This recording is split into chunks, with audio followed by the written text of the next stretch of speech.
If there's two things I love, it's both dinosaurs and city builders. So when a chance comes to bring two of those things together, I'm going to take it. Big fan of the previous Jurassic World Evolution games. Both one and two, I think, are excellent. And the third one just takes the series and takes it up yet another level. Now, despite what you might think about the films, some people are not big fans of the more recent Jurassic World films. I personally love them, bit of a guilty pleasure. The games themselves, I think, are some of the best movie tie-ins there's been in years.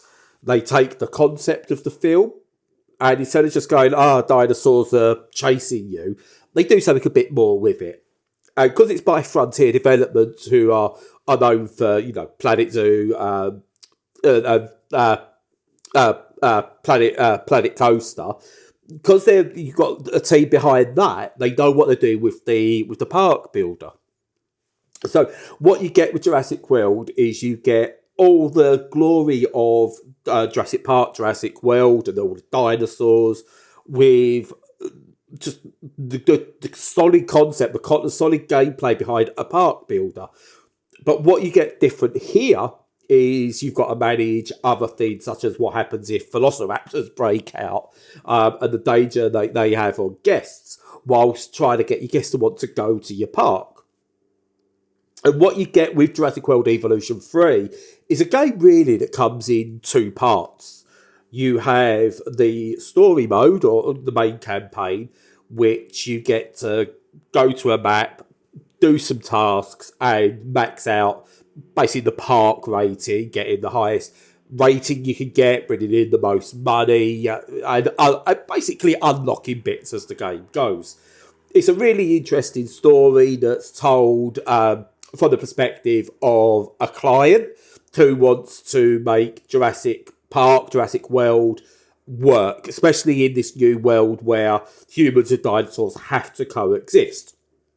And so rather than following the films directly, it takes the lore of the films and where they are at the moment and does its own thing with them. Wonderfully narrated by Jeff Goldblum, by the way, reprising his role as Dr. Ian Malcolm, which is really good, introducing each new level and then popping up at times with little bits of commentary. Often being the voice of, is this a good thing, is this a bad thing, and sort of dragging things along, as well as Cabot Finch and some other characters from the films also coming up. But what you've also got to deal with here is Extinction Now, who are a group who don't want dinosaurs around. They were extinct millions of years ago and should remain extinct, and we shouldn't have to cohabit with them. Don't like the fact that your client and in turn you are building these parks to house them, breed them, that kind of thing. And overall, you go to places in North America, then over to Asia, into Europe, and it goes on, and there's a couple of really nice surprises in there. But it's generally designed just to introduce all the different parts of the game. That's the main part, and then there's some challenges. There's some challenge modes in there, which again, more of an offshot of, here's a scenario, deal with it. But where the game really comes alive, now the campaign in itself, I've probably put 30 odd hours in at least. But where the game really comes alive and where most of your play will be if you enjoy these, comes in the sandbox mode. From the very start, everything's unlocked. It's no restrictions in place. You can do what you want. You can create a fully functioning park if you want, which is really good. You get full deformation tools, so you can basically start an island off. You can then flatten that island and then build it up as you see fit. And you bring in whatever dinosaurs you want, whatever attractions you want. You can do breeding. You don't have to do breeding. Everything you need that was within there. But it's complete freedom. So instead of building a complete park, if you wanted, you could just build a really, really cool park tour. So you might decide to build a river journey with maybe a whole bunch of water-based dinosaurs that are in there. Or you might decide to build a carnivorous tour. So you've got your T-Rex, you've got your velociraptors, any of the hybrids that are there. Or you can maybe go and build a really interesting herbivore tour or flying tour. But you can mix it all together as well. And if you go on YouTube, you'll see people have done some amazing things on there. You know, it's a really interesting cave tour that someone's done. So you can do those if you want. And there's options there. So you haven't got to have like a fully working part that's everything built in. But you can do that if you want. You can decide, okay, I'm just going to build my own version of Jurassic Park. I'm going to have this section for these types of dinosaurs, this section for these types of dinosaurs, and I want to make the money. It's a sandbox, a proper sandbox that you can do with as you please. And it works really, really well.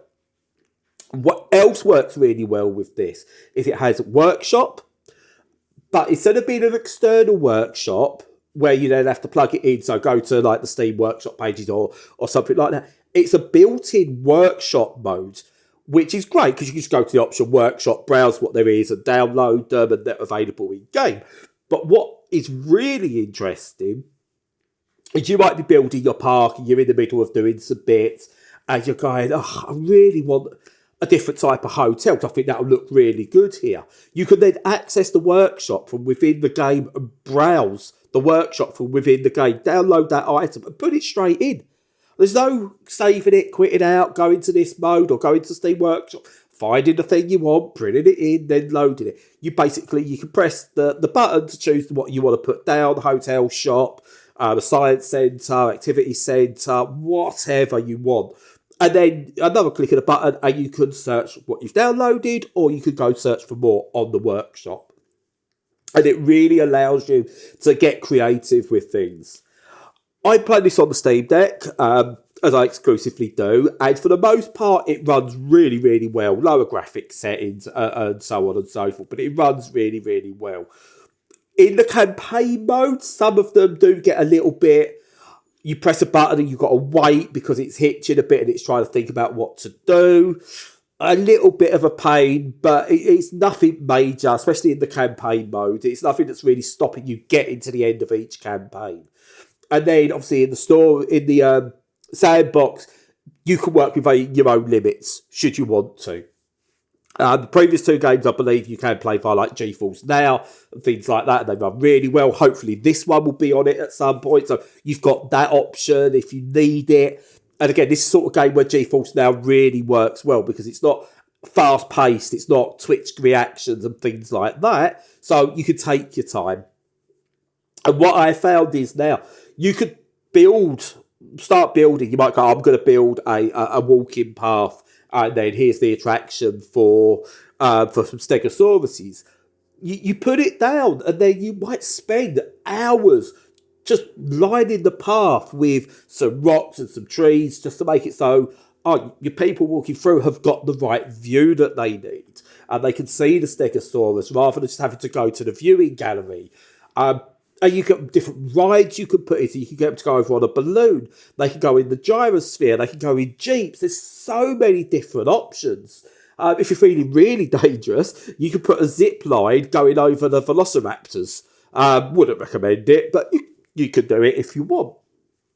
Now, it's not perfect. There's a few bits, like, especially on the Steam Deck, where it could do with almost like a blueprint mode for you to see your layout, where your paths are and where bits are, like just even with the hitboxes, so that you can then plan out a build on a better view rather than having to do it on the main view, because things can get a little bit lost and it's a little bit difficult to see at times. That's a minor thing, in all fairness, and that's more, I think, an accessibility issue that I would like to see improved on. Overall, it works wonderfully well with keyboard and mouse. It works wonderfully well with a controller. And alongside like Transport Fever 2, this shows that you can make these sort of games work on a controller. Absolutely wonderful. If you love dinosaurs, if you like city builders, park builders, anything like that, this is an absolute must-have and is the best of the series by far. And I think one of the best park builders out there that's different from the usual theme park stuff. So highly recommended. Wonderful game.